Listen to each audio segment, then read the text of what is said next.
để ra nó week một cái tiếng cassette cái này nát cho cái bài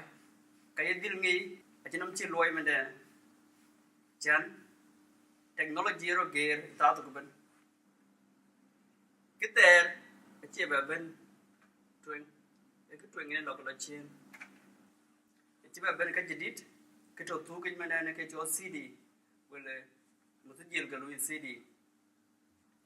cái chỗ đó cái cassette bán cho đến ajam ये क्या ने किट आगे किट 2002 काकुमो नाइट और काकुमो 2002 कुछ इंदा मन की यंग पांच छोड़ चलो काकुमो तावन किट ये नॉन किट का तो का सेकंड अच्छी कूल बेने के बेन्यो किट क्या नियार वो न्यू तो का से चिट का कुना दे रान तो बाय के देंगो का से चिट के ने कुछ तो लोए के बनिए कूल ये का से किना किन को तो na cho năm chín một chút bài cái này technology của tôi cái bên bây giờ cassette cái này lôi bên cái CD ấy cái này là German rin ke ấy cho super USB cassette capture ni tông cái giang ấy cái này cassette đam computer ấy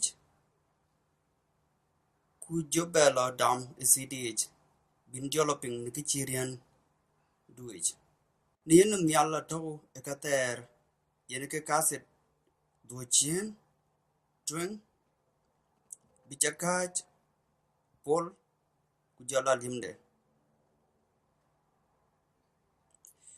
yen ke USB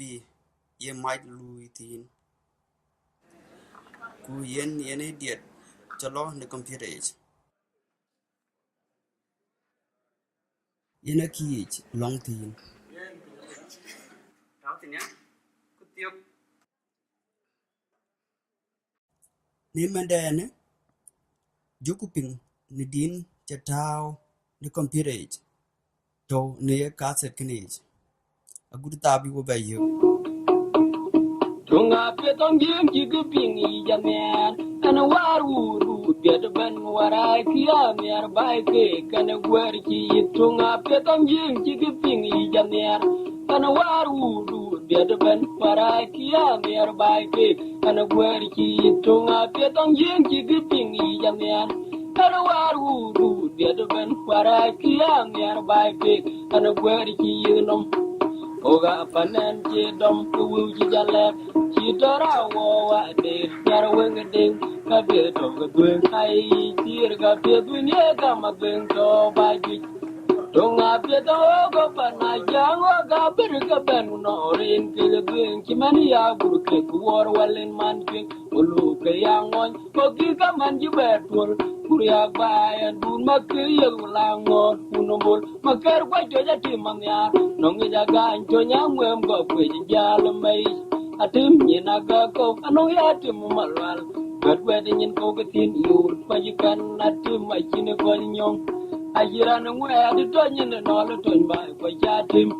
nyo ma tim wed we to ja tim ni na ga ko anu ya tim malwal gad wede nyin ko ga tin yur pa ji kan ma chine ko nyong ajira no ngwe adi to nyin no le to ba ko ja tim Tinyo mati muwen wetunga petong jinji gifting ijamian Anu waru du biad ben waraki amiar baike Kana gwerki tunga petong jinji gifting ijamian Anu waru du biad ben waraki amiar baike Kana gwerki yunum Oga panen ki dom kuwu ji jalep Ki tora wo wa de yar weng ding ka be to ga duen ai tir ga be duen ye ga ma duen to ba ji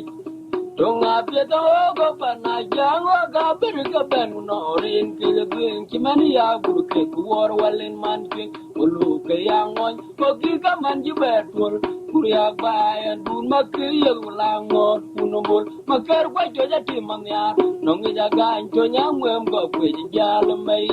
atim ni na ga ko anu ya tim malwal gad wede nyin ko ga tin yur pa ji kan atim ma chine ko nyong ajira no ngwe adi to nyin no le to ba ko ja tim nyo ma tim wed we to ja tim ni na ga ko anu ya tim malwal gad wede nyin ko ga tin yur pa ji kan te ma chini ko nyom ajira no wed to nyene no le ton bai kwa chatim tinyo ma tim wed